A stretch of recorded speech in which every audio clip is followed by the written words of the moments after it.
Today on episode 143 of Typical Chicago Fans, we have Sinkers and Floaters, the TCF Sports Minute, our media recommendations, a college football preview interview with our guy Bobby Wilson, and the TCF top 3 of college football helmets. Let's roll. Hello and welcome to episode 143 of Typical Chicago Fans, brought to you by our incredible sponsor, Connect Roasters Coffee. Make sure to check us out on Twitter at typical_Chicago. Head to Facebook and Instagram, type in Typical Chicago Fans. Give those pages a like for all of our content in video form. Make sure you subscribe to the YouTube page. Just type in Typical Chicago Fans in YouTube and hit that red subscribe button. Wherever you get your podcast, check us out there. Leave a rating or a review if you can. Like I said, wherever, Apple Podcasts, Spotify, Spreaker, Google Podcasts, wherever you get them, we are there. Make sure that you follow Zach on Twitter at ZLiliaTCF, and you can find me there as well at BoomyTCF. Zach, we are officially dead in the middle of August, and I cannot complain about the weather, man. It's barely, it's upper 70s, low 80s. I'm loving this right now. I don't know about you, man.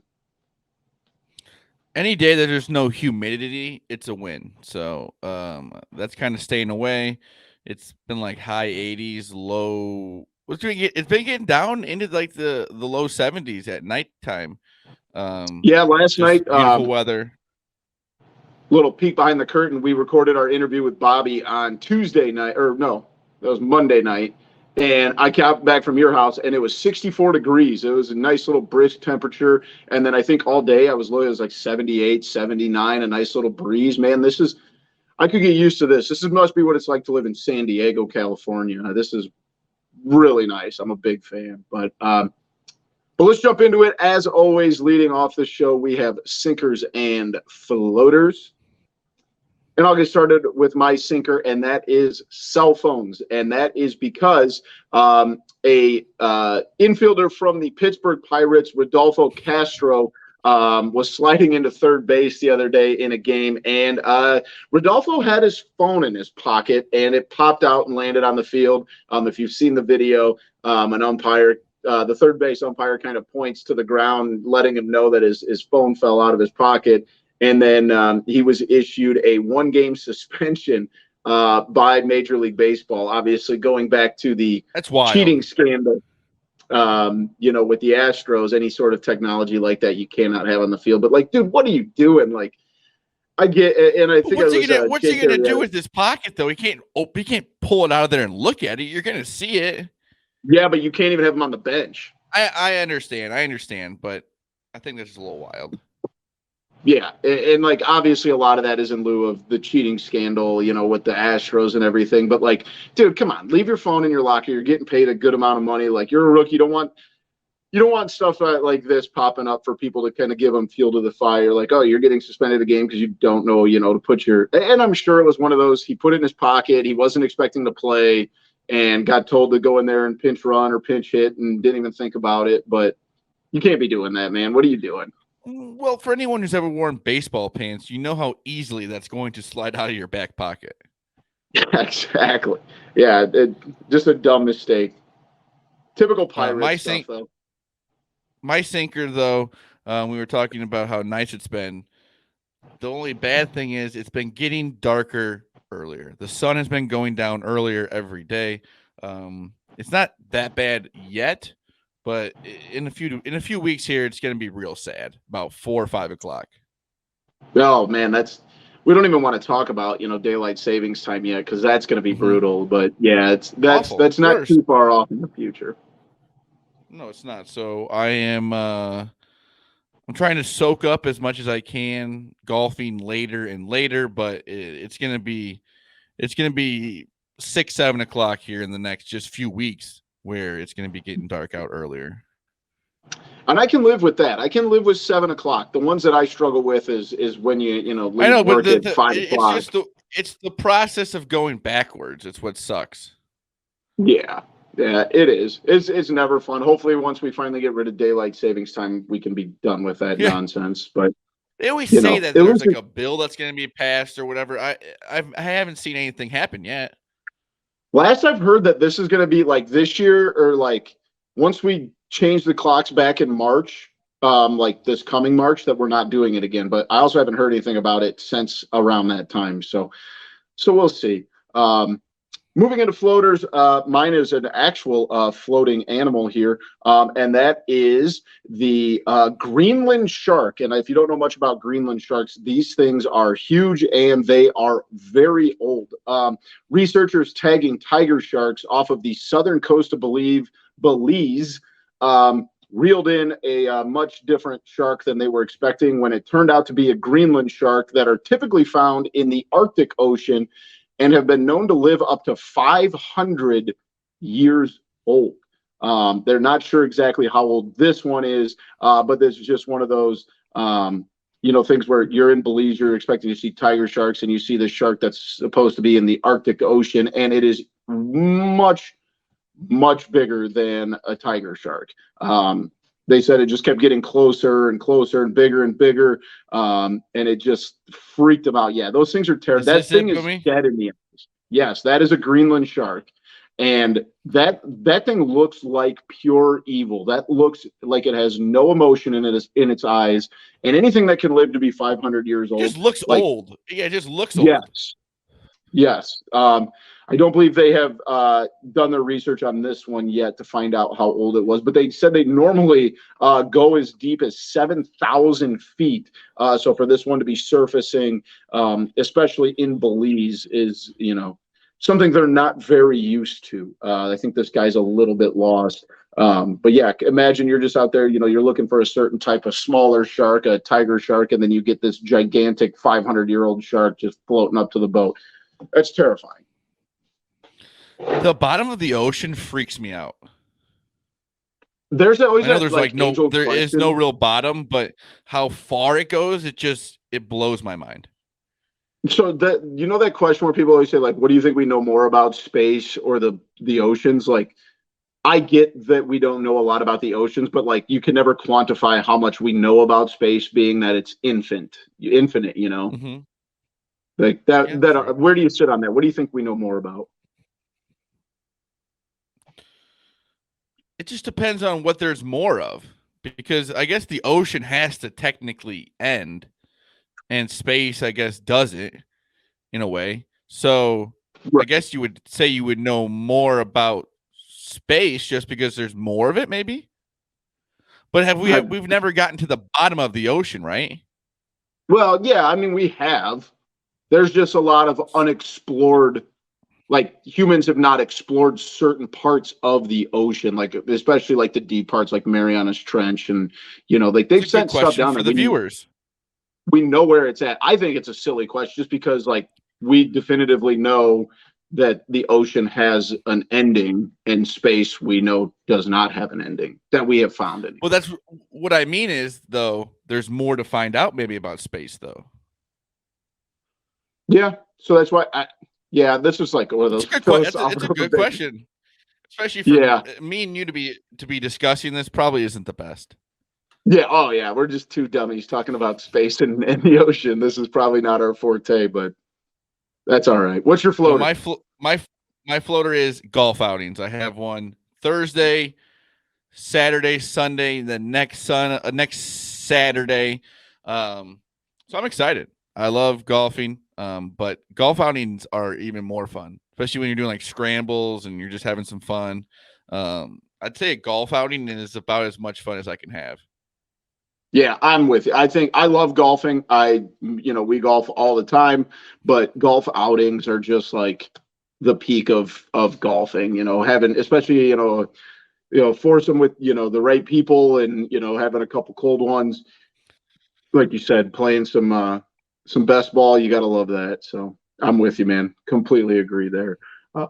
Let's move into the TCF Sports Minute. Of course, we'll lead off with the Cubbies, 47-67, 16 games out. Not a ton to talk about here. I did, kind of note Nico and Ian Happ have been playing pretty well, hitting, kind of like they should, kind of like we expected, two guys in the heart of this lineup. And I know you had mentioned when we were hanging out last night, Zach, about the possibility of getting Wilson Contreras some more reps at first base. I think that this is kind of the time of year to start doing that. You're already 16 games out. You're not going to the playoffs.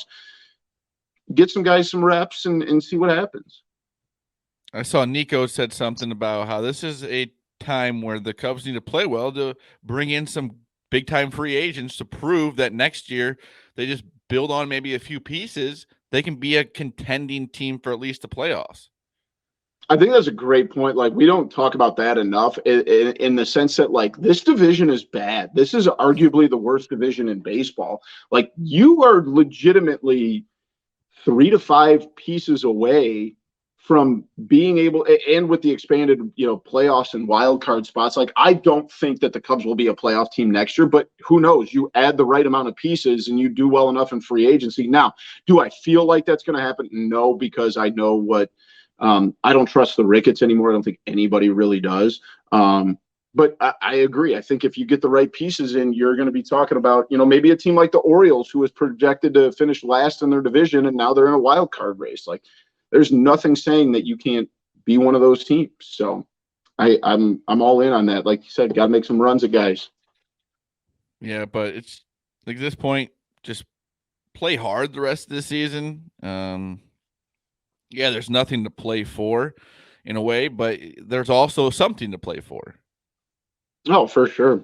Especially with the, guys getting called up here soon. Like, they're going to be playing for spots, and, you want to keep those guys, ingrained in the organization and see where they're going to fit in. On the other side of town, the White Sox 60-56, 2 games out of first place. They've won 4 in a row. They're playing the Astros as we speak. But 4 wins in a row, you gotta love that if you're a White Sox fan. But Zach, my question to you, I don't know if you saw the video, but are White Sox fans coaching this team now? Like, did you see that?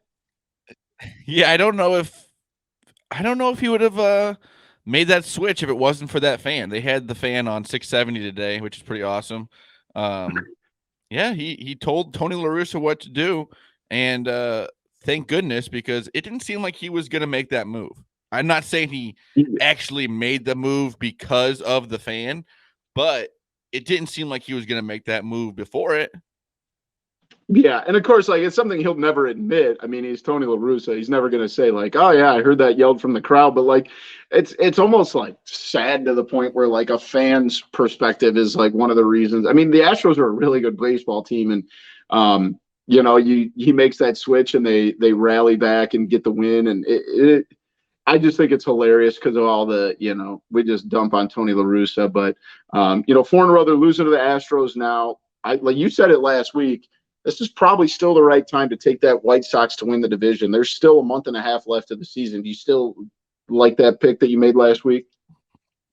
Oh, yeah, because Twins, Indians, I guess, sorry, Commanders.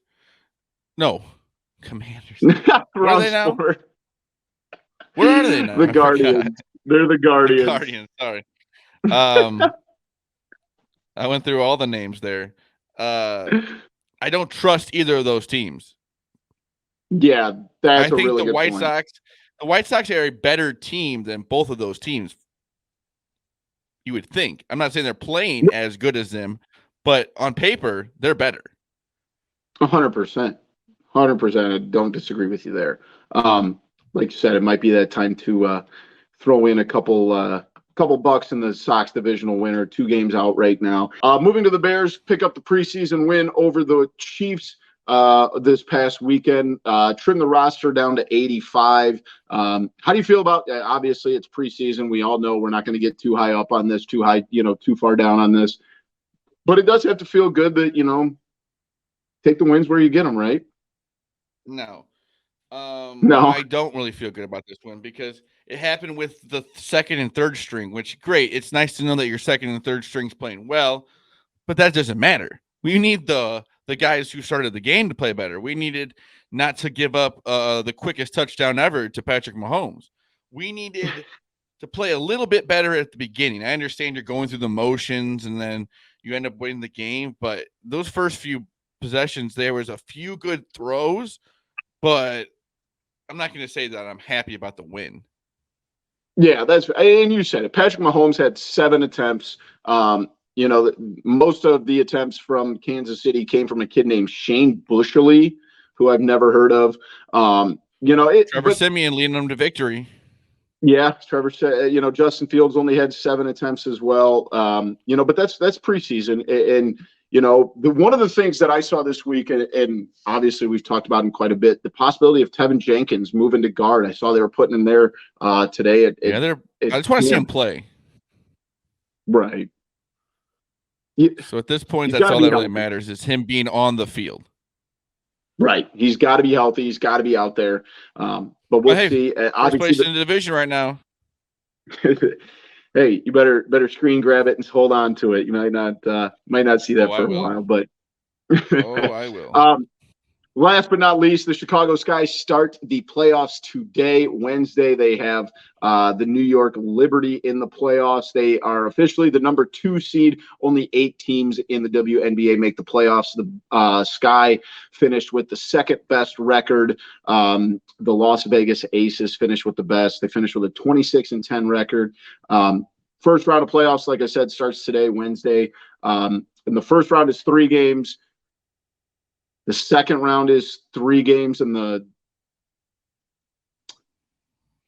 believe the championship round is 5 games. I didn't save the graphic, but make sure you check out the Chicago Sky. We've said a million times, best team in Chicago right now. Zach, Sky are going to repeat, right? We can just state that now. That's also a good bet to put in. Yeah. The Aces are good. Don't get me wrong. I'm not discounting the Las Vegas Aces. Hey, but they're not the former champs. Yeah, exactly. You champs, though. Yep, exactly. You want to be the best, you got to beat the best. And I like the Las Vegas Aces. I should say Becky Hammond is the coach. CP3 is going to lead them to victory again. There we go. That's what we like to hear. Before we move on, I'd have to say, let's just say this: the best CP3 to ever play basketball. Oh, without a doubt. Yeah. She's not walking around punching people in the crotch, so she automatically gets that. She wins championships. She wins championships. Fair enough. That is very true. But before we move on, we have to give a shout out to our sponsor, Connect Roasters Coffee. They have the best coffee around that you can buy. They work with our guy, Dom Frederick, Ian Happ, so you know that it's good quality coffee. Make sure you check out their website, connectroasters.com. Follow them on Twitter at Connect Roasters. Pick up some of their cold brew at the Obvious Shirt Store right by Wrigley Field. You can get their stuff at Foxtrot Market, Dom's, but like I said, the most convenient place is their website. Also, quick plug, their teas are phenomenal too. I know I've talked about them in the past, busted out a bag the other day. They are phenomenal. So make sure you check out Connect Roasters and pick you up some coffee. Join the Home Run Club. You get some dinger dollars every time Ian Happ does well at the plate. So connectroasters.com and at Connect Roasters on Twitter. Zach, we've got our media recommendations this week, and we're doing things a little bit different. We are kind of challenging ourselves. I have watched 330 movies since the pandemic started. I'm still logging all of them, but I wasn't really a big movie guy going into the pandemic. And I wanted to kind of spice things up, and so we busted out the random wheel generator. So let's do the shout random out to wheel. Yak. Yep, shout out to the Yak. Me and my wife also used the random wheel generator to pick our next TV show we're going to watch together. So we will be starting The Boys. You know what? I think it's one of those things you could put like, who wants to? You pick 2 places for dinner. I'll pick 2 places for dinner. This is how we'll figure 100%. it out. 100%. Dude, this is going to become a staple in my life. But let's go ahead. Let's do one of the wheels for. So this will be for me or you. You pick. Let's do this for you. So this one's for me. I don't know which one I'm hitting. All right. So let's rip it. I picked like 10 different movies that are on my list here. What are we going to get? Some good choices here. Taxi Driver. That's a classic. Taxi Driver. So, Boomy, where can I watch this at? These are all on Netflix. I made sure because I know you have a Netflix account. Yes, I was hoping you would do that, but that's perfect. Zach, before we get to mine, I want to give you a quick here. Robert De Niro, Martin Scorsese, Jodie Foster. See, this is going to be good for me because I don't watch a lot of movies. This is going to make me watch some movies. Yeah, and I mean this is an all-star lineup. Harvey Keitel, Leonard Harris, Peter Boyle, Sybil Shepherd. I mean, the list goes on. Albert Brooks. I mean, this movie, phenomenal. This is one that has been on my list for a while. So let's find me one. Okay, here we go. Power of the wheel here.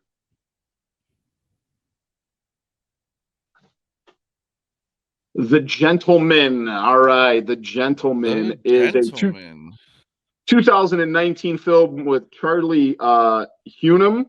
I think I pronounced that right. Matthew McConaughey, Colin Farrell, Michelle Dockery, Hugh Grant, and Jeremy Strong. I believe it's a mob movie. An American expert tries to sell off his highly profitable marijuana empire in London, triggering plots, schemes, bribery, and blackmails.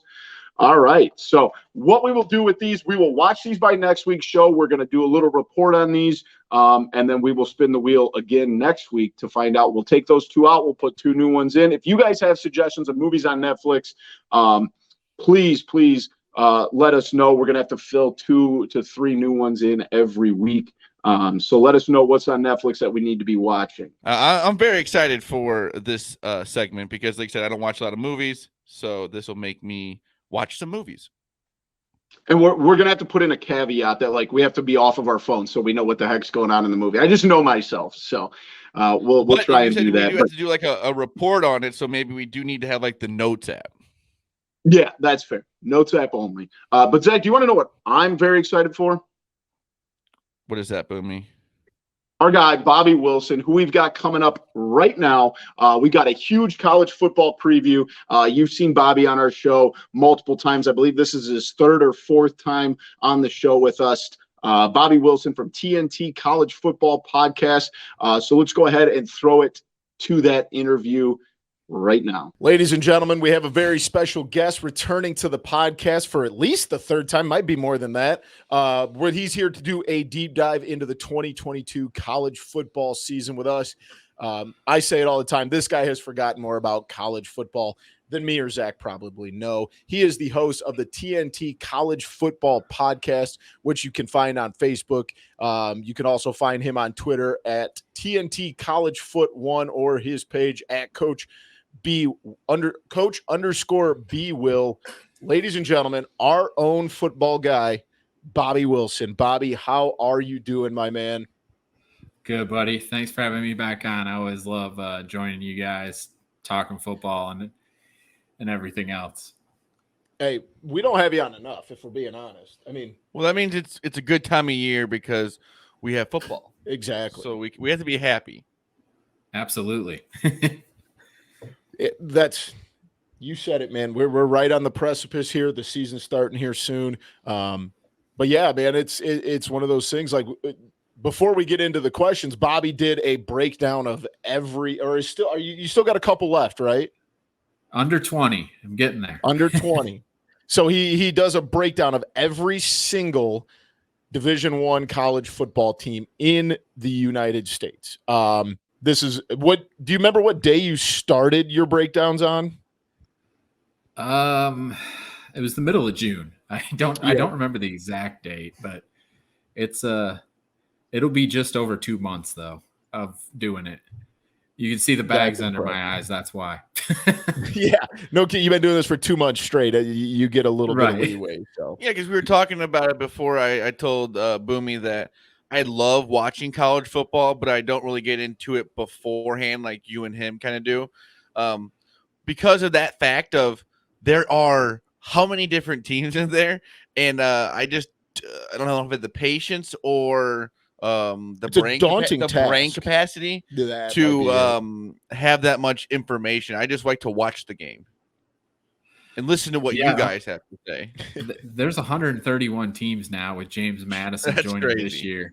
And next year there'll be 133 with Sam Houston State and Jacksonville State joining. So, I mean, it's a task, that's for sure. I mean, I'd be lying if I said that it isn't tiresome, but I'd love to do it.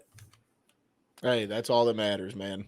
Well, let's get right into it. Will anyone not named Alabama, Georgia, Ohio State, or Clemson be in the college football Final Four this year? Absolutely. I really believe so. I mean, I think Alabama and Ohio State are shoo-ins. I mean, Alabama has the two best players in college football in Will Anderson Jr. and Bryce Young, the returning Heisman candidate. Ohio State has an absolute stud at quarterback and CJ Stroud. So, I mean, those two teams are the top level teams. I look at outside of, I think Georgia is going to be very good. Clemson is very hard to predict going into this season, just because of how last season went. I think their quarterback, DJ Uga-Ungale, is very, very inconsistent. They have a young freshman quarterback, Klubnik, coming in who could be special. I think he's got that Trevor Lawrence ability to like transcend that position.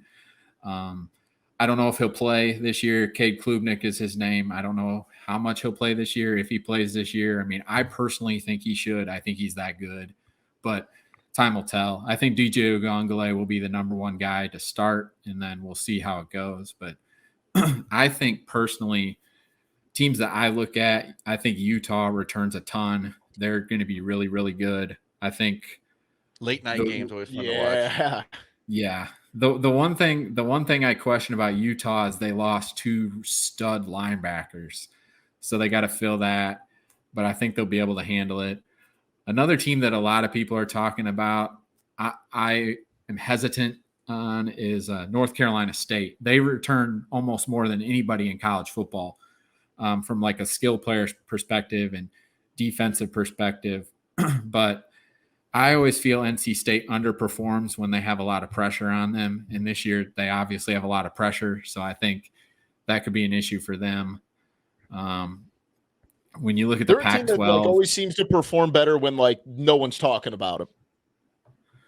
That's a good question. I usually think Auburn is that type of team when nobody talks about them, they play better, but they're going to be lucky to make a bowl game this year with the roster that they have and the internal issues that they have, let alone. But that could be a whole SEC schedule. That could be a whole podcast episode in itself, the mess that they have going on there. But yeah, I mean, I would look at Utah and probably NC State. I mean, the AP poll just came out today. I think that there's a handful of teams in the top 10 that are very overrated. One team that I would look at from the Big 12 being Baylor. I think Baylor could be one of those teams that gets in if they're able to run the table. I think Dave Aranda, their head coach, is one of the best head coaches in college football that not a lot of people know about. Another one that some people are talking about a little bit is Miami, with Mario Cristobal in charge, but I think they're a year or two away. Once he brings in the recruiting classes that he's going to be able to bring in, I think Miami's going to be right up there with Alabama and Ohio State. Wait, before we go any further, you said some names of some players who you probably know or whatever. I would like to know, I don't know if you can even answer this. How many college football players' names do you know? Oh man. Because, I mean, how many is there on a team? 50-something? 80-something. 80 to 100 guys on each team. Oh, my goodness. I'm not a math guy, but like that's like tens of thousands of guys. I mean, I can't put a number on it, but can we do an infinity symbol? Yeah, I mean, I think we'd have to. Well, yeah, because every year it's going to change. There's going to be players added, and there's going to be some players taken away, but there's always going to be more players added that you're going to have to know. Mm-hmm. I couldn't even think about how many. And also, can we talk about the absolute nailing of Uche? Yeah, what was it? The guy, the kid from Clemson. How many times have you practiced that name, Bobby? Well, I had an episode early on in the podcast where I interviewed somebody from Clemson. So I learned it very quickly, so I didn't screw it up then. That's genius level stuff. Like, go to the source so you get it right. I respect that. And I asked before we went on the show, I'm like, how do you pronounce his name? And he's like, DJ Uga-Ungale. I'm like, okay, let me repeat this like 5 times.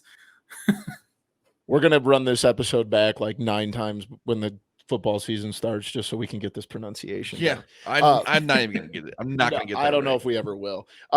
last year we saw Cincinnati kind of make that, dark horse run. I mean, not really a dark horse, but that is, the out of the Power 5 conferences. Who do you see being that dark horse this year, maybe coming out of one of those smaller level conferences that maybe having a say come December on who should be in that Final Four?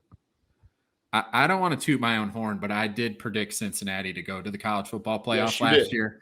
So on this show too, I think I will give myself a little bit of credit there. But I gotta say that I think Cincinnati is the best G5 team still. I really believe that. They have so much talent on that roster. Ben Bryant was the quarterback last year at Eastern Michigan. He transferred to Eastern Michigan from Cincinnati. Now he's going back to Cincinnati. I think he's going to be the guy from the get-go. I saw him play in person twice last year against Northern Illinois and against Western Michigan, and I really like him as a quarterback. Cincinnati's schedule, they start off the season at Arkansas. If they're able to win that game, it's going to propel them into what could potentially be another one of those type of runs. The AAC is much better this year than it has been in the past. They're like UCF's good. Houston's going to be very good. East Carolina's much improved. Tulsa's good. Tulane is going to be better. USF's going to be better. So, I mean, that conference is going to be a lot better. So they're going to be tested week in, week out more than what people think. Like I said, if they're able to get the chance to do this when they lost Sauce Gardner, right. Desmond Ridder. I mean, some of their biggest names, even going down the list, of all the guys that they lost in the draft, that they're, even in this conversation that, like you said, start off week one and then, that's going to help recruiting the next year. 100%. So, it kind of makes sense though. Yeah. Just because, and they're about to move to the Big 12 as well. That's right. Is this their last year in the AAC? It's their last year. Yep. Oh, yep. Wow. Take advantage of that. Right. And if you ask me to pick another team outside of that, I think Houston has an opportunity as well. They have a good schedule that kind of sets up for them to make a run too. But I think BYU, they're not necessarily a G5. They're independent, about to move to the Big 12, but their schedule is a gauntlet. If they're able to win out in that schedule, they absolutely deserve to be in the college football playoff. But I'm a big proponent, and Boomy, you know this, of the Sun Belt Conference. And the new look Sun Belt East Conference is going to be a week in, week out gauntlet with the likes of Coastal Carolina, App State, Marshall. You're going to have Old Dominion, JMU, and Georgia State. So, if you're able to win out against it, you would have to beat the likes of, I'm going to use Coastal Carolina as an example because they're a team that I love and I follow, but they would have to beat App State, Georgia State, and Marshall, and then beat Louisiana in the conference championship game. I think if you're able to run the table at that level, obviously it's going to be a lot harder to say, does an undefeated Coastal Carolina, undefeated App State. Now, App State plays at Texas A&M and they host North Carolina. So, if App State goes undefeated, they definitely have an argument. Right. But bringing in those big dogs. A team at that level, you have to go undefeated and you would have to do it probably convincingly. But, the Sun Belt East is going to be very, very good. Yeah, and like you said, it all kind of just shakes out on how teams at the top of the SEC do and how the teams at the top of the Big Ten. If there's a bunch of undefeated teams, sitting at the top of those divisions, then you're probably not going to see the Coastal Carolina. Obviously, it'll all get shaken down in the the conference championships and stuff. But if you've got a bunch of 1-loss teams at the top of the SEC, or 1 to 2-loss teams in the top of the SEC, the Big Ten, Pac-10 to an extent, Big 12, then yeah, absolutely, that conference has set themselves up really well with all the expansion going on. Some dogs in that conference. There's no doubt about that. Absolutely. You were saying that you thought there were some bad teams maybe in the top 10, but who is ranked in the top 25 that you think will flop and have a bad year? Well, I first will say Texas A&M ranked at 6th. I'm never sold on Texas A&M. They always go 8-4. So, that they'll just do it again. That's what they always do. I They're hate all Texas A&M, so I'm happy to hear that. But they had a really good recruiting class, weird. right? Yeah, They well, did. I mean, Jimbo Fisher. Well, yeah, Well, the NIL deals, but they paid a lot of money for that recruiting class, so that Yes, they they did did. it. They did a good job with that, but time will tell. I mean, the issue for A&M is they don't know who their quarterback is. And I'm sorry, if you're in the SEC and you don't know who your quarterback is, then I mean, I don't know how good you're going to do. I mean, yeah, that's tough. You have guys in the SEC like Bryce Young and KJ Jefferson at Arkansas and Stetson Bennett at Georgia, Will Levis at Kentucky, like Hendon Hooker at Tennessee. I mean, there's dudes in that conference. So it's like if you don't have a number one guy, if you're not sold on a number one guy, like you got problems. And I know that they got the transfer from LSU coming in, that's probably going to be their guy, but they haven't named a starter yet. That's why we're so close to the season. They haven't named a starter. Some other teams in that top 10 that I'm not sold on are Notre Dame. I think Notre Dame just got ranked number 5. We hate Notre Dame here because they're playing Ohio State week 1, and ESPN and ABC just want a top 5 game to make it look good. And then when Ohio State beats them by 30, everybody's like, okay, they're not as good as we thought. So Notre Dame's going to fall by the wayside real quickly. I think they can lose to USC. I mean, Notre Dame has a brand new quarterback. They got new running backs. Like they got a lot of new faces. So I mean, I love their new head coach and Marcus Freeman. I think he's going to do great there. I think the players love him, and he's got that persona and the swagger that kids like.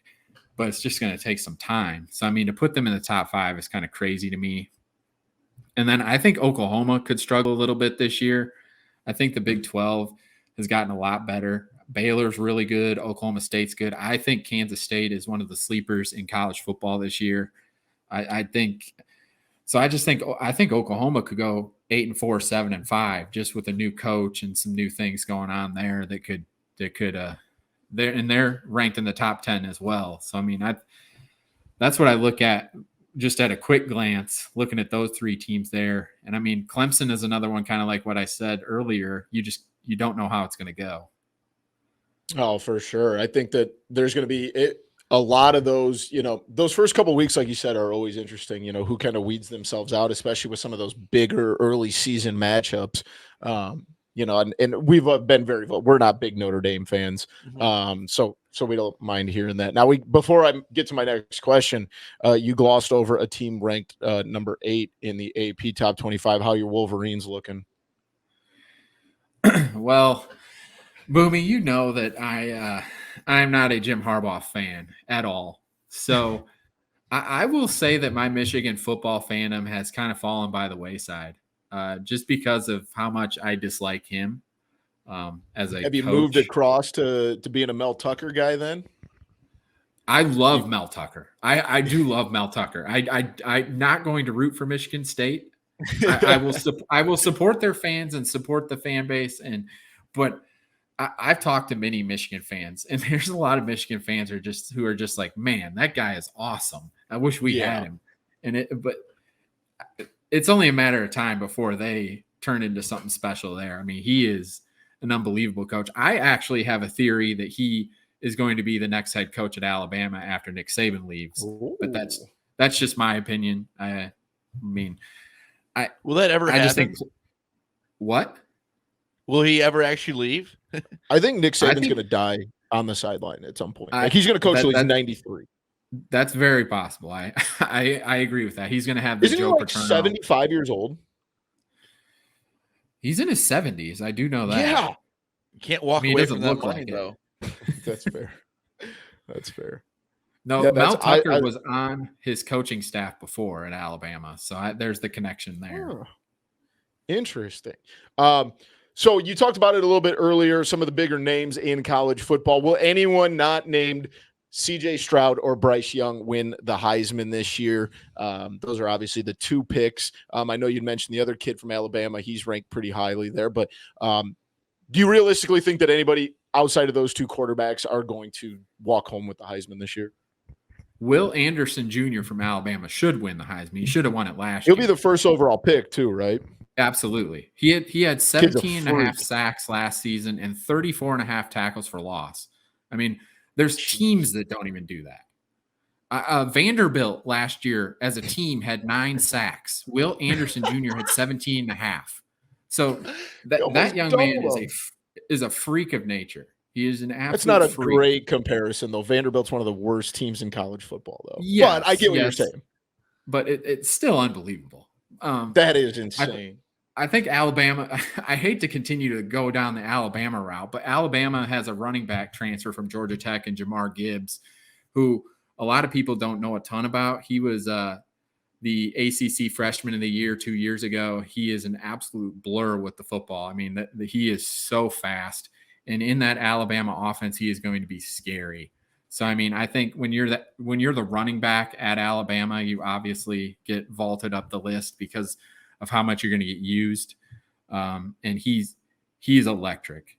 If we're looking at other guys, this is just a little bit of personal bias, but also because he is fantastic, I have to throw Grayson McCall in there because he is the most accurate quarterback in college football. He had the highest accurate completion percentage last year. His efficiency was the highest. I believe it was the highest ever in college football history. So, I mean, he's unbelievable. And I understand he plays at Coastal Carolina and in the Sun Belt, and he probably won't get invited, but in my opinion, he has to be on the list just because of how efficient he is. 2 other running backs who I would throw on there are Bijan Robinson from Texas and Deuce Vaughn from Kansas State. Just both electric runners, just can do so many things. If you're going with a wide receiver, I'd say Jackson Smith and Jigba from Ohio State. He might be the best wide receiver that they've ever had come out of there. And I know that's saying something with the guys that they've had. And I guess you would have to throw Jordan Addison because he was the Biletnikoff Award winner last year at Pitt. Now he's at USC. Caleb Williams at USC could put up some amazing numbers. I mean, you could throw him in there too. But, I mean, like you said, it is definitely a definitive race between Bryce Young and CJ Stroud. But I think there are other guys that, like I said, I think Will Anderson should be the guy. But I think we all know that a defensive player will probably never win it again, unfortunately. Was it Ndamukong Suh was the last one to do it? Well, he got second. Oh, that's right. The last one to do it was Charles Woodson. Oh, and that was back in the early 90s. A long time ago. Yeah. Jeez. Yeah. That's – I mean, and his odds are not that bad. I mean, as far as, like, gambling goes, I mean, he's plus 1,500. He's the fourth highest rankings. Does they plus 220? For CJ Stroud is plus 220. That's crazy. Yeah, Bryce Young plus 380. Yeah. Caleb Williams plus 700. And your guy McCall from Coastal Carolina, I'm going to have to throw $2 on it because it's plus 10,000. So I can't pass that up just in case something wild happens. So let me tell you, he is fantastic. I mean, if I know they're not on TV a ton, if you have ESPN Plus, you can watch all their games. I mean, that young man, he's a fantastic human being, first of all, but he is an unbelievably gifted football player. Yeah, he kind of ripped my heart out in that bowl game back in December. But that was a great game. You know, oh, yeah, until we got screwed by the refs. That they should be in jail for that. I miss football. That's unbelievable. I want that whole crew thrown in jail for at least 2 weeks. I'm not asking for much. 2 weeks. That's it.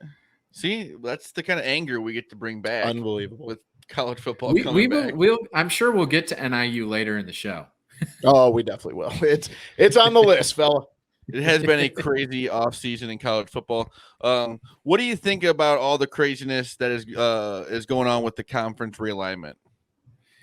Man, well, I first off have to say that I'm shocked that USC and UCLA were able to keep that whole thing quiet in the LA market. I don't understand. I know that it's been like, there's been rumors, like people like me who are in this and do this daily, like you see the rumors and you hear the rumors, but there was never like, was there really much to it type of thing? Yeah. And then when it actually happened, you're just like, holy smokes. Like how in the world does the second biggest market in the United States, how are you able to keep that quiet for like, it's been in the works for 2 or 3 years now. Yeah. So that to me is crazy. Nuts. But I think the whole thing holding it up right now is obviously Notre Dame, whatever they decide to do. I think the big thing, the big tell to me was the new Big Ten TV contract, that $350 million contract. I think to me that says that they're going to add at least 4 more teams, and I think Notre Dame is one of them, because it's about time, Notre Dame. Get off your high horse and join a conference. We've been saying that for 5 years on this show. I'll respect them more. And the reason I say that is because NBC and Peacock are a part of that deal. So, and plus Notre Dame has a ton of rivalries with teams already in the Big Ten and with USC.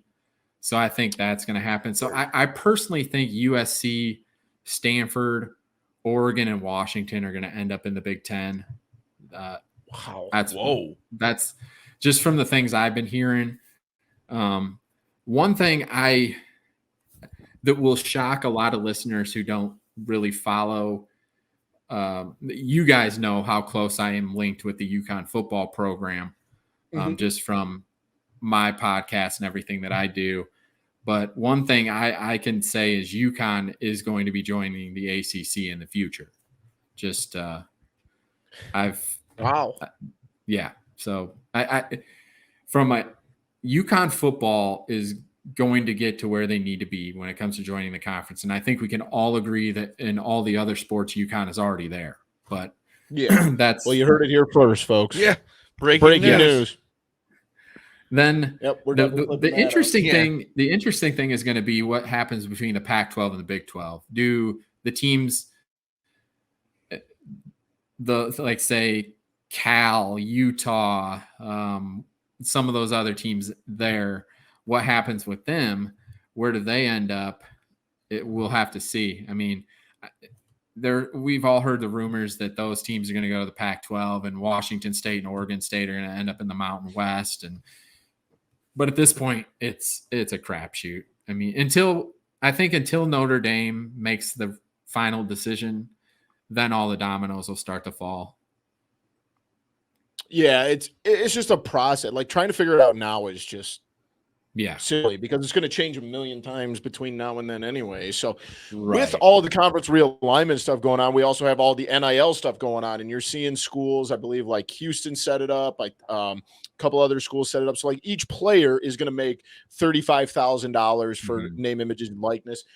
Where do you sit at with this? Are we still just in the wild, wild west side of the NIL stuff? Do you see any of this? I feel like at some point it's got to find its balance. Like water's going to find its level, right? I feel like right now it is just craziness, but I feel like it's one of those things that are going to eventually shape out. Where you sit on this stuff?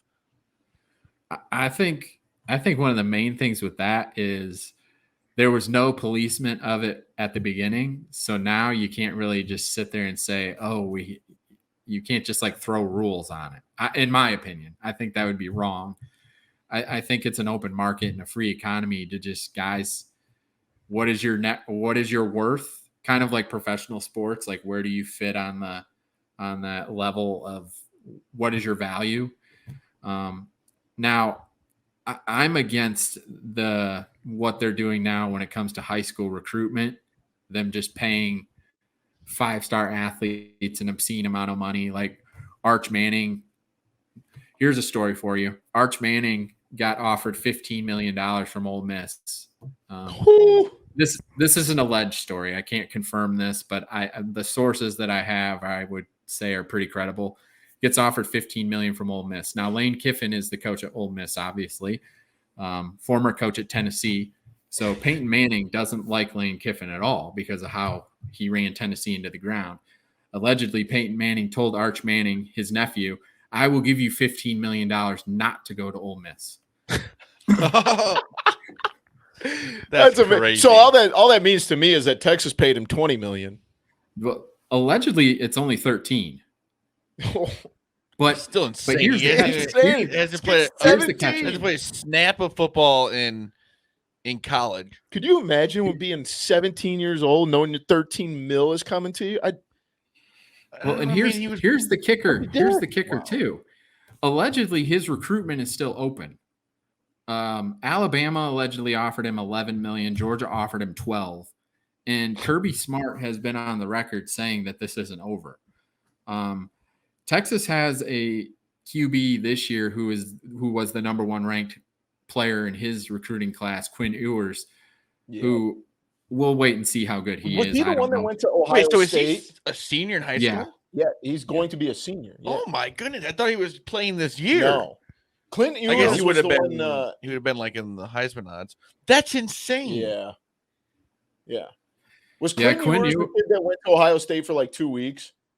No, he went to Ohio State for the whole year last year, knowing that he was going to transfer to Texas. He literally went to Ohio State just so he could create a brand and make more money on NIL. That's literally what he did. That's right. Imagine going to high school just knowing that you're worth $15 million. Yeah. And you still have to go to your senior year. You'd have to lock me in a padded room. Well, I just wouldn't go to school. No. You're driving Lamborghinis to school. That'd be amazing. Well, Andy's a Manning, so he doesn't even need it. Yeah, it's probably not really going to change much. Yeah. I mean, he's been rich. Right. That's fair. That's why. Yeah, I don't know. You always hear coaches talk about it, and they're like, yeah, we're just kind of like figuring it out every day, like it's just this whole NIL landscape is just nuts. I mean, and I obviously, Bobby, both you and I have worked around, Division I, college basketball, side of things. And like, you've seen those athletes struggle and, having to scrounge up, $7 to go to McDonald's, because we ran out of per diem money, or splitting, a pizza and, saving coupons out of the garbage and stuff like that. So I'm glad to see that, even the schools, like, I think it was Houston, where it says like every athlete, it's not just the football team, it's the women's basketball team, the, swimming team, like everybody's going to have this opportunity. You're going to do NIL deals. You're going to, do the commercials and all that. I'm so happy to see that these kids who you've seen how many hours these kids are putting into their sport and how much money they're making for the school, that they're going to be able to not have to, borrow money from a manager or, have parents send money, for food, basic necessities. But like, right. I do feel like it's just insanity right now. And at some point we're going to have to be like, all right, we got to come in and police something here, add some sort of stipulations. No, I mean, I agree with you. I'm all for it. I think absolutely. I mean, for years, we've seen how much money the schools have made off these athletes.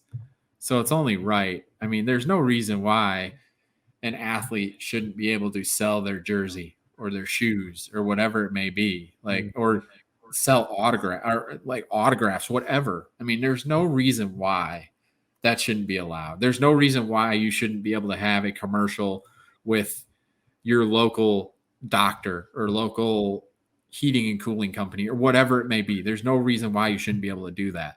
And that's what an NIL was originally set up for. And it's turned into something completely different. I mean, there's still way different. There's still guys doing that, guys and gals doing that. And and it's great.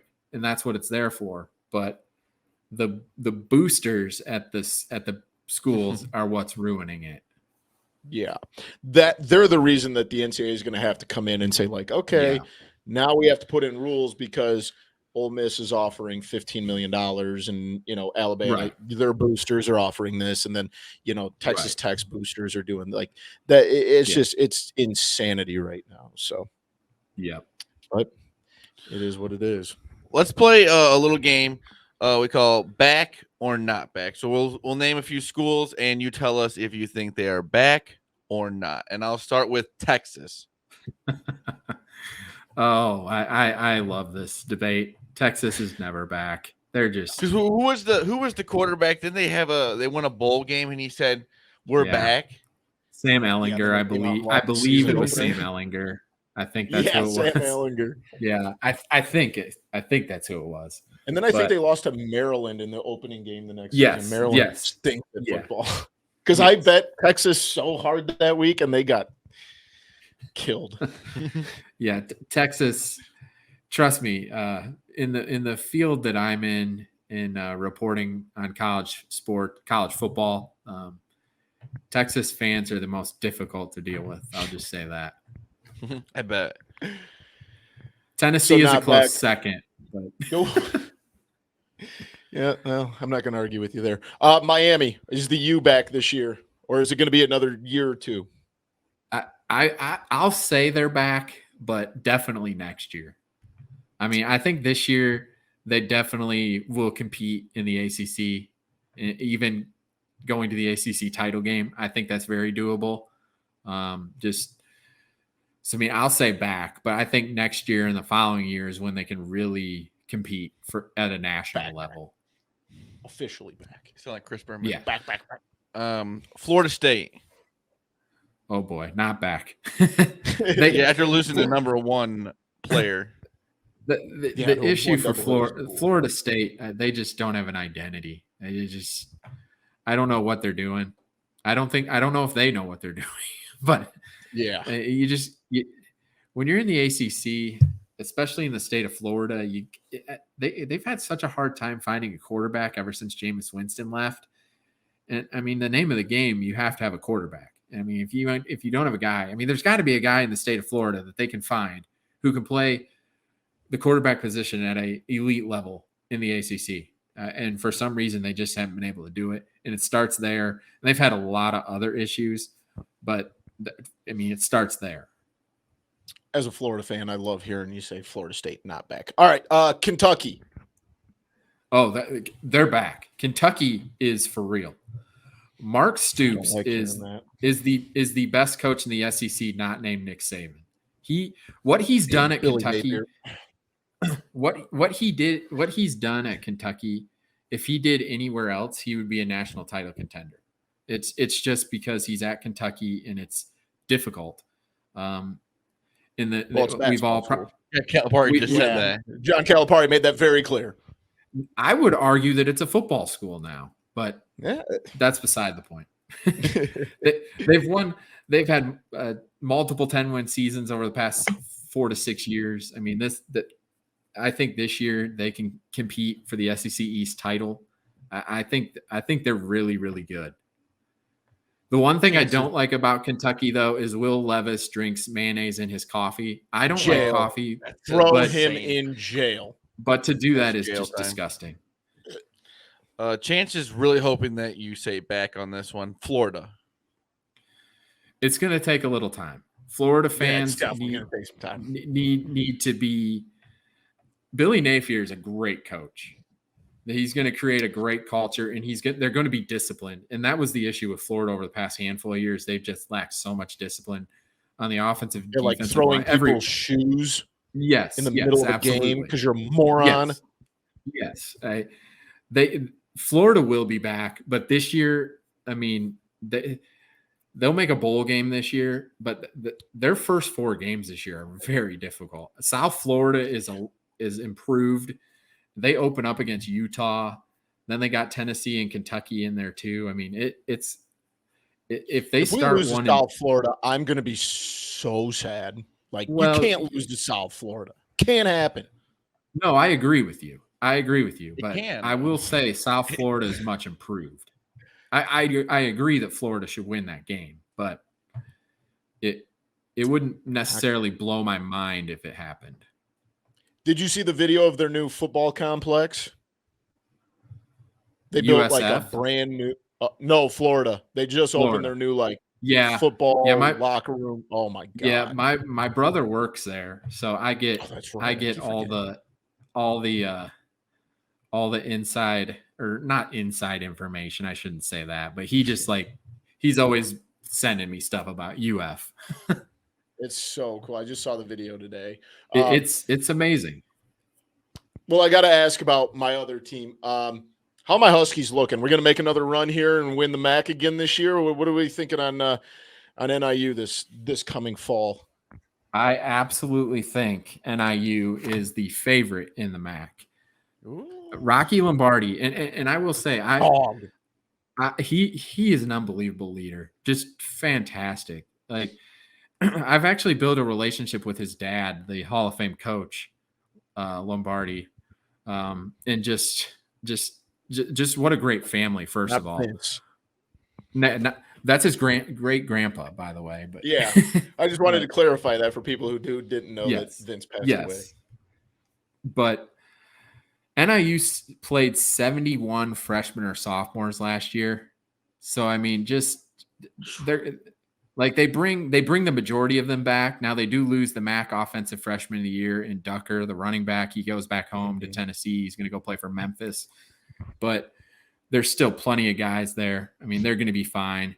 The one big hit that NIU just had was all MAC wide receiver Trayvon Rudolph went down with a season-ending injury.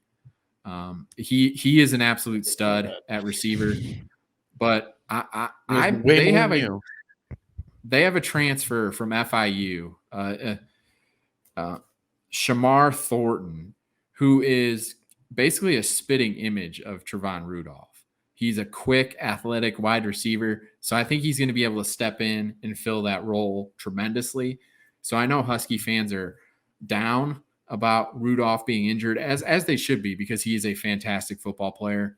But there's a guy in place there who's going to be able to do the same thing, in my opinion. And he's a fifth-year senior, so he's been there and done that as a football player. So and NIU's defense is loaded, like from top to bottom. The whole defense is absolutely loaded. They return almost every starter. I was at their spring game this past April. Down on the field. Yes, that was a lot of fun. I was very appreciative that they did very that. Jealous. They have a transfer from Wisconsin, a defensive end who I stood next to, Isaiah Green May, who is all of 6'6". I mean, this was a grown man. I mean, I was blown away. And he made a play during the spring game where he spun off the tackle and got to Lombardi and stripped the ball. And in the spring game, you can't touch the quarterback, but he stripped the ball without touching the quarterback. I mean, he's a freak. That's what I like to hear. Yeah, that really kind of brought the mood. I didn't know that kid got hurt. I kind of missed that. So more breaking news here. Bobby just broke my heart. That just happened this week. Or late last week, great. I should say. Not great, Bobby. Yeah. That's all. It sounds like, and I love what, Hammock has done. He's phenomenal. Oh, he's great. He's phenomenal.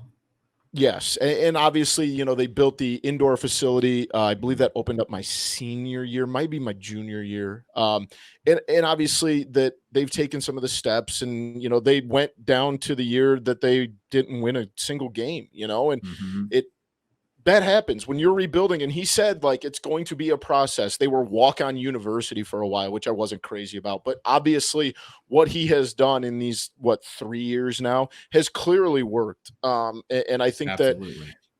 that there's high expectations. So last year there was no expectations, right? And that's where I feel like for NIU, that's the big one. And we talked about, NC State, which is kind of funny because isn't Dave Doran still the coach still at NC State? He is. He's on year 10. NIU guy. Yeah, that's wild. But how are you going to perform now when you're expected to be, one of the best two teams in the MAC? And I think the MAC is a little bit down this year as compared to, in the past, but now you have that expectation where you are expected to succeed and you're they should be in Detroit for the conference championship. It's going to be a lot different pressure than last year where you were going into every game as an underdog. Now let's go see what you can do when you're looking at it from the other side.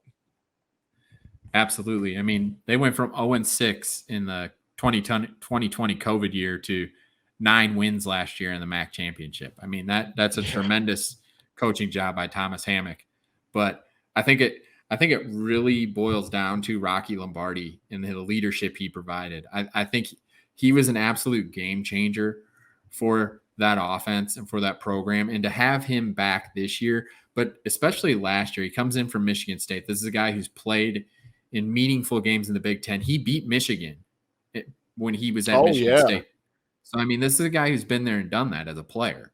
So, I mean, like I said, they had 71 freshmen and sophomores play last year, but you have a quarterback who's just been through it and he knows what to do. And he comes from probably the number one football family ever, first of all. Very recognizable name. That helps. But I mean, he the leadership he brings to the table, I think, and Thomas Hammock, first off, but from a player's perspective, I think he just set them off. And then, of course, when they beat Georgia Tech, I think that really propelled them into something special.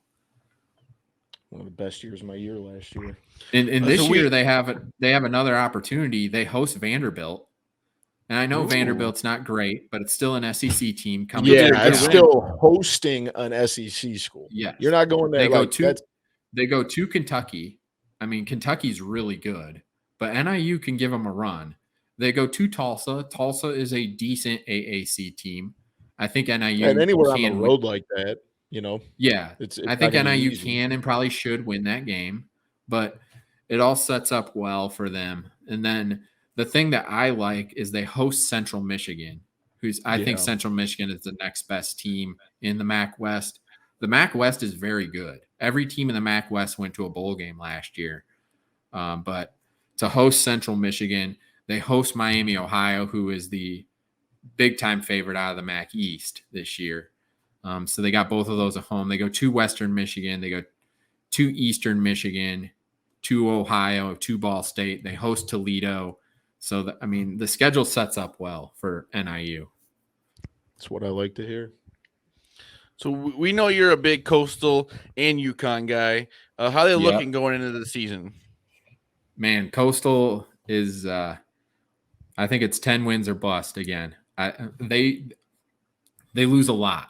They do. But they have Grayson McCall back. And they have a lot of guys that most fans don't know about. They got a couple really good running backs and that are going to burst onto the scene. They got Sam Pickney transferring in, wide receiver, who was at Georgia State. He was one of the number one wide receivers in the Sun Belt last year. He's coming home to Coastal. He's from that area. So I think that's going to be huge. Like I said, they lose a lot defensively. They had a couple All-Americans on the defense over the past couple years. And so, there's going to be new faces there, but they've recruited at such a high level that they're going to surprise some people, I think. They open up the year against Army, and Coastal's issue last year defensively was stopping the run. So Army's definitely not the team that you want to play when you have issues stopping the run. So that game's going to be very interesting because Army's very good. That's one of the low-key great games of week one, Army at Coastal Carolina, because those are two really, really good G5 teams. And then you asked about UConn. I'm probably more invested in the UConn football program than anybody who doesn't live in the state of Connecticut. The whole partnership there's no doubt about that. The partnership I have with UConn and that university now is something that's just blown my mind. I never, ever thought that this would happen. But, I've been told stories I've interviewed multiple players on my show. I've interviewed multiple coaches from UConn. And they tell me, Jim Mora talks about you all the time. And, I've never met Jim Mora in my life. But it's just an amazing thing. I think it's crazy how it's happened. I'm going to go see UConn play 3 times this year. I'm going to see him play at Michigan. I'm going to see him play at Ball State. Then I'm going to make a trip to Connecticut, hopefully. They're providing me tickets and they're helping me out and everything. It's an amazing thing. But to go to how they're going to look on the football field, the UConn is probably going to be one of the most unpredictable teams to gauge from the average fan because almost their entire roster is different, and it needs to be. Like I've said on the show, I watched every single minute of UConn football last year, and I'd be lying to you if I said it wasn't one of the most painstaking processes I've ever done in my life. But it has led to what I have now with the football program and with the fan base there. For sure. So it's they have a quarterback competition going on right now between 4 guys. Taquan Roberson transfers in from Penn State. Tyler Pumachu, he was their starter for a couple games last year as a true freshman. He really did some good things. He was the guy who led them to their lone win. Before he got hurt, they were playing at Vanderbilt when he tore his ACL, but they were going to win that game with him. He was playing fantastic, and he went down with that injury, and things kind of spiraled, and they lost on a last-second field goal. But then they have a true freshman, Zion Turner, who probably will redshirt this year, but he is going to be a future star. He is someone that college football is going to want to know about in a couple of years because he can do some things. And the wide receiving corps at UConn has some really, really talented guys. I had Nigel Fitzgerald. They're one of their number one wide receivers on my show maybe a month or two ago. And he's a 6'5" wide receiver. He's a quarterback's best friend, but we've become friends now. Like we text each other all the time. Like he's a great dude. And like, they're just, I know how excited all those players are just because I talk to them, a handful of them frequently. They're just to have a guy like Jim Mora who obviously knows what he's doing. Such a big name. Absolutely. But their offensive coordinator, Nick Charlton, who I had the pleasure of having on my show, I'm like the first person to really interview him from like a national perspective. So that was huge for my podcast. But he's a 33-year-old offensive coordinator, but he was the head coach at Maine when he was like 30 years old. So, I mean, he's a young guy, and he is a rising star in the coaching profession. So, I mean, the sky's the limit for UConn. I mean, they open up week 0 at Utah State. Utah State's very good. The opening line for that game was 30 points, and UConn is not going to lose that game by 30 points. I guarantee that. I think it's gotten down to like 27, whatever it is. But I'll take that. Yeah, we're in. Say less. That will be a game going into the fourth quarter, I promise you, because the UConn Huskies are going to battle and fight this year compared to what anybody has seen in the past handful of years. And I think you guys see I'm passionate about it, but it's oh yeah. It's weird how it's happened. Like when I started, right, because it's so obscure. Like we live in Illinois, and like you're like the biggest UConn guy I've ever met in my life. Like a little over a year ago when I started this podcast, I didn't know much about UConn football, honestly. And now I'm like just 100% all in. Do they at least still have UMass on the schedule so they can? They do, and that's probably the game I'm going to go to in Connecticut. That's the one you should go to. You probably end up on the field with Gator. Well, and it's an interesting thing too. I have a ton of UMass followers too, and I've interviewed a handful of their players, and like it's just really weird. I like have this Northeast, like huge Northeast fan base. I've never even been to the Northeast part of the United States. Like it's crazy. We got to get on a shirt that just says like I'm big in New England. I like that. So you've obviously said a couple of the games that you were planning on going to this year, and we've talked about it in the past. Like your goal is to get to a game at every college football stadium. What ones do you have cemented that you're going to catch a game at this year? Week 0, I will be at in Champaign for Wyoming at Illinois. Well, it should be a pretty good game. Wyoming's been a bowl team for the past handful of years. I think Illinois is going to be much improved this year, I think they can go to a bowl game this year. I'm excited for that one. Week 1, I'm still trying to formulate what I'm going to do there. Week 2 as well. Week 3, I'm going to UConn at Michigan. It has a 12 Eastern start, but then I'm going to hightail it out to Western Michigan at Pittsburgh that same day. They're in the evening. So that's going to be a fun one. Dang. You're going from Ann Arbor to Pittsburgh in one day? No. At Ann Arbor to Kalamazoo. Oh, okay. I thought you said you were driving. I'm like, bro, you're not going to make it. No. You're right. I would not make that. I promise you will not make kickoff. But no, that makes more sense. Yeah, and there's a handful of other ones in there. I'm still putting it all together. Like I said, I'll be at the UConn at Ball State game. Plan on a handful of other ones in there too, but it's a great journey. It's the coolest thing to be able to just do something that you're passionate about like this. I mean, I stopped coaching, so I needed something to scratch my sports itch, and this podcast has turned into that. So, and it's cool because like your kids are young now, but like eventually once you're knocking more and more stadiums out, like they're going to be able to start joining you along this journey. Absolutely. And, kind of, develop that, fondness for the sport and kind of what's going on just by hanging out and hitting the road with you. That's so cool that you're doing this. Absolutely. I can't wait till I can take my son to games when he's only 4, but yeah, so he's got a little bit longer, but it's going to be fun. 3.5 hours out of a 4-year-old is a lot to ask. That's a lot to ask, right? He can sit through a high school basketball game. That's about it.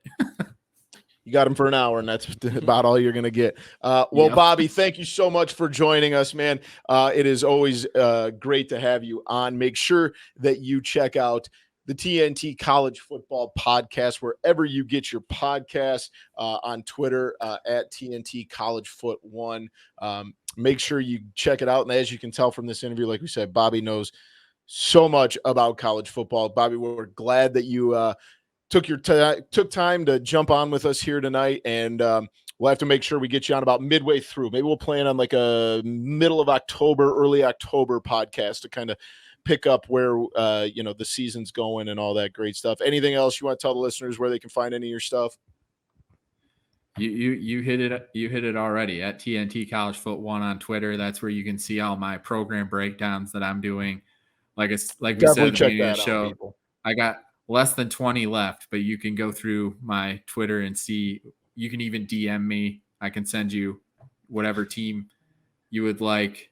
It's been a heck of a journey with that. It's a lot of fun, but yeah, then feel free to follow me personally at coach_bwill. And love to talk college football, but also basketball. I mean, I'm a former college basketball coach.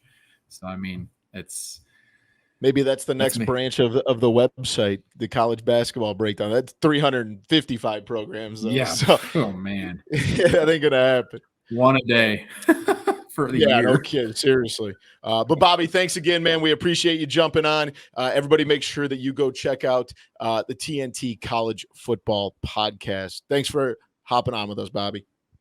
Absolutely. Thanks, guys. Thank you to our guy, Bobby Wilson from the TNT College Football Podcast for joining us. Ton of information there. So thank you to Bobby. We'll have Bobby back on probably middle of October to go through how the season is going. And we're definitely going to go catch a game with Bobby this year. So let's move into the TCF Top 3. And in honor of doing our college football preview, we are doing the TCF Top 3 of college football helmets. Zach, would you like to go first, or do you want me to start us off? I'll go first. Miami. I think those are the coolest helmets. As a Florida fan, I hate them, but I do love the helmets. I hate Miami, but I do like the helmets. I'll give you that one. I'm going to take Florida first and foremost. The cursive Gators with the white face mask, it's classic. It's ranked number 7 of all helmets on BuzzFeed. I think it's a classic one. You've seen it for 50 years with the cursive Gators. With my second pick, I'm giving an ode to my high school. We modeled our I probably shouldn't do this as a Florida fan, but I'm taking LSU. Our high school jerseys for the football team when I was in high school were modeled after LSU's. We had the MHS with the Trojan logo, just like LSU. Those are just classics. I think I got 2 really solid picks there in the first round. You get it. What's your second rounder, Zach? I'm going to go Georgia. I think Georgia has some really cool helmets. That red with the G on it, I think that is sick. It's the second best. I didn't know you were such a big fan of the G on the helmet. I mean, oh no, that's not. That's the first best helmet with a G on it. No, and not to mention they stole the Packers. They had to write the Packers a letter asking for permission to use those. But I like that color, Thieves. The red with that G on it. That's fire. My last one, it's between 2 different ones. I'm gonna go Michigan. I think Michigan has some really cool helmets. I do like those. the like Flair Wolverine thing they got going on. I'm with you there. My third round pick, I'm between two here. I'll go to North Carolina. I love the Argyle stripe down the middle and the baby blue. The color scheme on that is fire. Yeah, exactly. Baby blue goes with everything. Shout out to Maddie. But those are great. What are some other ones you have? My honorable mention is all of Oregon. All of Oregon's helmets. Yeah, I'm with. I don't think there's been a single Oregon helmet that I didn't like. But I feel like there's too many to put that in there because there's so many. Right, you get the whole catalog. Yeah, they kind of cheated. No, that's a good one. Texas was one of mine that I was trying to decide between there. USC, I think I was going to be one of my picks. See, and I get if you're into like the classics, like that's a good classic one. Air Force has a good one with the lightning bolt down the side. I'm a big fan of that one. That sounds crazy, but Penn State's helmet's pretty cool. It's just the all white. See, that's just that and USC, like, and Notre Dame, like those are just boring to me, But like I like the flash and the pizzazz. Western Michigan, as much as I hate them, they do have a good helmet.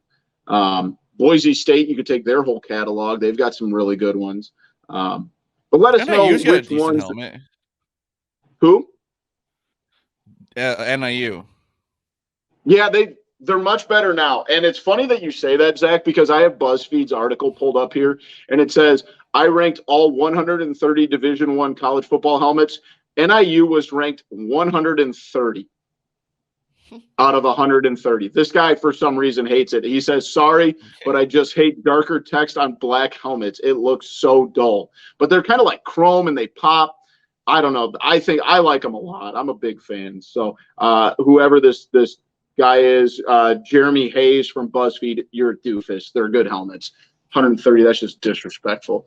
But let us know who we missed. I'm sure there's tons of them. There's some really good ones out there, especially like you said, Zach, with Oregon, if we wanted to get into all the alternatives and, all those extra ones there. But that was episode 143 of Typical Chicago Fans. Thank you to our sponsor, Connect Roasters Coffee. Make sure you go to connectroasters.com to pick up the best coffee around that you can possibly brew in your own house. Follow us on Twitter at typical_Chicago, Facebook, Instagram, YouTube. Give all those pages a like and a subscribe wherever you get your podcast. Check us there. You can listen to, and if you can rate or review, please do so. You can follow Zach on Twitter at ZAlilia TCF, and you can find me there at Boomy TCF as well. Thank you for joining us. That was episode 143 of Typical Chicago Fans. We love you all. Peace.